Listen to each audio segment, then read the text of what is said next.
नमस्कार, मैं हूं आशीष और आप देख रहे हैं आशीष कॉमर्स क्लासेस। मेरे प्रिय साथियों, हम लोग अपने वीडियोस में बात कर रहे थे जीएसटी की, और जीएसटी में हम लोगों ने पहले बहुत सारे टॉपिक को समझा था और जाना था। आज के वीडियो में, आज के टॉपिक में हम लोग समझेंगे कि आउटपुट टैक्स की गणना कैसे की जाती है, यानी कैलकुलेशन ऑफ आउटपुट टैक्स क्या होता है, किस तरीके से आउटपुट टैक्स का किया जाता है कैलकुलेशन। तो यहाँ पर आउटपुट टैक्स का कैलकुलेशन करने के लिए हमारे पास 4 स्टेप हैं। इन्हीं चारों स्टेप को समझ करके हम लोग क्या करेंगे, किसी भी गुड्स पर जो भी आउटपुट टैक्स होता है उसको समझ लेंगे, उसका कैलकुलेशन कर लेंगे सही तरीके से। यहाँ पर मैं आपको बता देना चाहता हूँ कि जो भी हम लोग आउटपुट टैक्स का करेंगे कैलकुलेशन, उस आउटपुट टैक्स में जो भी इनपुट टैक्स होता है, किसी भी गुड्स को हम लोग खरीद के लेके आते हैं तो जो टैक्स उस पर आता है उसको हम लोग कहते हैं इनपुट टैक्स। तो उस इनपुट टैक्स का कैलकुलेशन इसमें इंक्लूडेड नहीं है, इसको आप लोग ध्यान रखेंगे। केवल और केवल आउटपुट टैक्स का करेंगे हम लोग कैलकुलेशन इस वीडियो में। जो भी हम लोग आगे समझेंगे चैप्टर इनपुट टैक्स क्रेडिट, तो आईटीसी यानी इनपुट टैक्स क्रेडिट के चैप्टर में हम लोग अच्छे तरीके से समझ लेंगे कि किस तरीके से जो भी टोटल वैल्यू होती है, जो भी टोटल सप्लाई होता है, उस टोटल सप्लाई के आउटपुट में से इनपुट टैक्स घटाते हैं। तमाम तरह की जो भी दशाएं होती हैं, जो भी रूल्स होते हैं, उनको फॉलो करेंगे और वो भी क्वेश्चन सॉल्व करेंगे हम लोग आईटीसी के चैप्टर में। आज हम लोग केवल और केवल नॉर्मली समझ लेते हैं कि जो भी आउटपुट टैक्स होता है वह कैसे किया जाता है कैलकुलेट। हम लोग यहाँ पर कुछ एग्जाम्पल को भी समझेंगे। अब हम लोग आगे चलते हैं।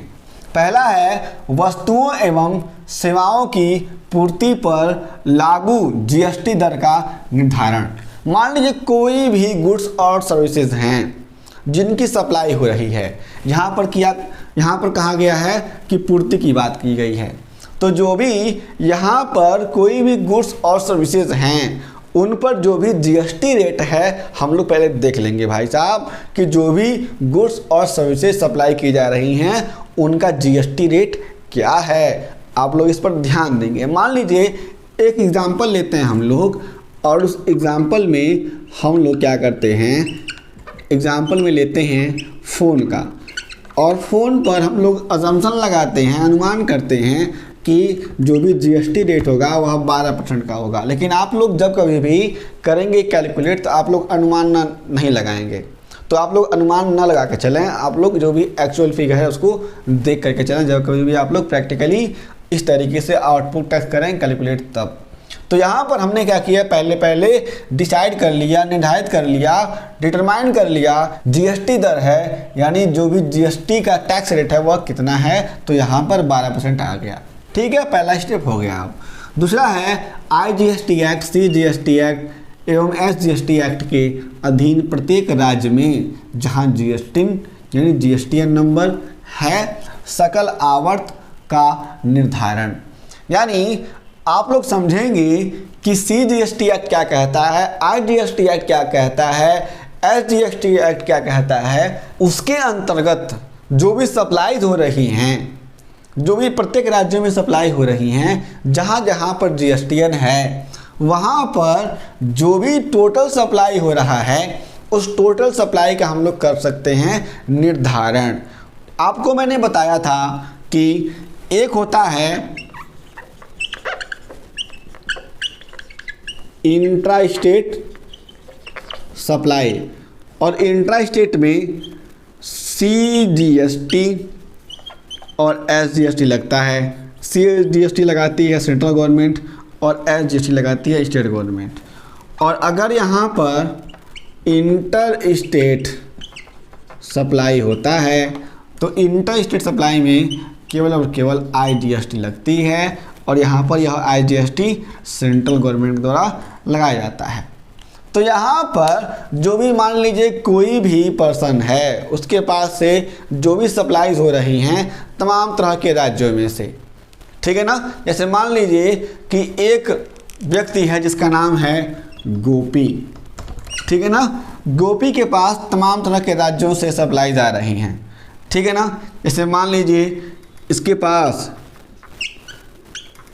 इंट्रा स्टेट सप्लाई, यानी मान लीजिए कहाँ का है, ये मान लीजिए कानपुर का व्यक्ति है, तो कानपुर के व्यक्ति के पास क्या हुआ, इसके पास जो सप्लाई हुआ वह मान लीजिए 50,000 की सप्लाई हो गई,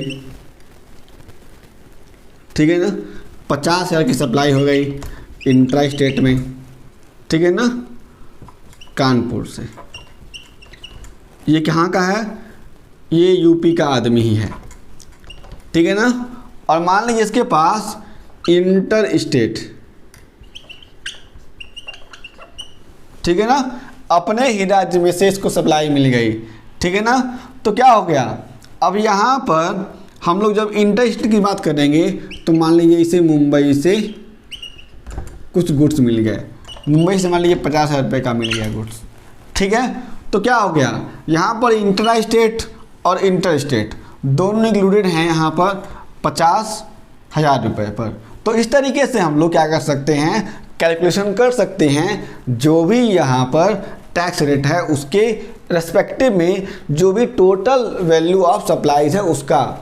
आगे देखेंगे, कहा जा रहा है कि निम्नांकित श्रेणियों में प्रत्येक अधिनियम के अधीन कर योग्य पूर्तियों के सकल आवर्त का निर्धारण, जो भी निम्नांकित श्रेणियां आएंगी, ठीक है ना, चाहे वो इंट्रा स्टेट हो चाहे इंटर स्टेट हो, उसमें से जितना का जितना जो भी सप्लाई किया जाएगा उन सारे के सारे जो भी सप्लाईज हैं उनकी जो भी वैल्यू है, सकल आवर्त है, जो भी ग्रॉस टर्नओवर है, जो भी ग्रॉस वैल्यू है उसका हम लोग करेंगे निर्धारण कर लेंगे। कहा जा रहा है इसमें ए कि माल पर लागू दर के अनुसार, सेवा पर लागू दर के अनुसार जो भी गुड्स और सर्विसेज यहाँ पर हैं उन सारे के सारे गुड्स और सर्विसेज को देखते हुए, तो हमारे पास क्या है, हमारे पास एग्जांपल में केवल गुड्स है, तो हम क्या करेंगे, हमने क्या किया हुआ है, गुड्स की वैल्यू को किया हुआ है कंसीडर किया हुआ है, ठीक है ना।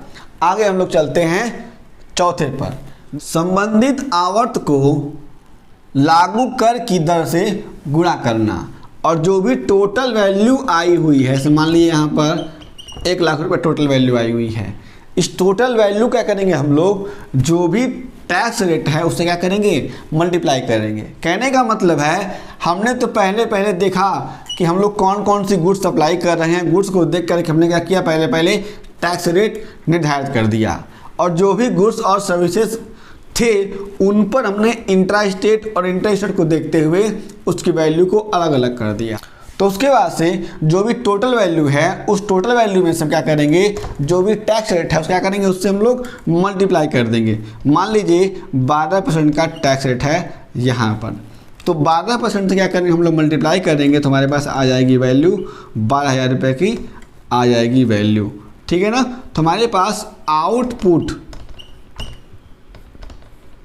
टैक्स हो जाएगा 12% का। आप लोग इस बात को ध्यान में रखेंगे किस तरीके से हमने यहाँ पर आउटपुट टैक्स किया हुआ है कैलकुलेशन। तो यहाँ पर हम लोगों ने समझ लिया कि किस तरीके से आउटपुट टैक्स की गणना की जाती है, यानी कैलकुलेशन ऑफ आउटपुट टैक्स कैसे होता है।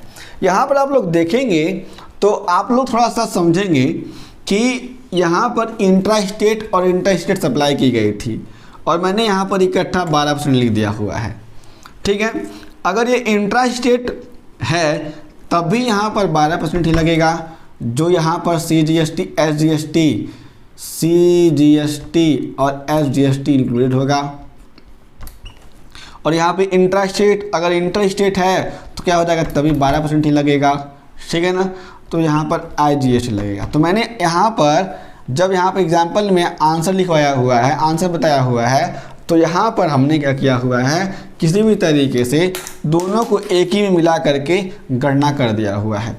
मेरे प्रिय साथियों, यदि आपके पास और कोई प्रश्न हैं जो GST से जुड़े हुए हों तो आप लोग उन सारे प्रश्नों को हमें ज़रूर बताएं। हम लोग आगे भी बात करेंगे GST की और GST के बहुत सारे टॉपिक को समझेंगे और जानेंगे। यदि आपने चैनल को सब्सक्राइब नहीं किया, सब्सक्राइब कर लें, वीडियो को शेयर करते हैं और लाइक करते हैं। हम फिर से मिलेंगे एक नए वीडियो के साथ, तब तक के लिए जय हिंद।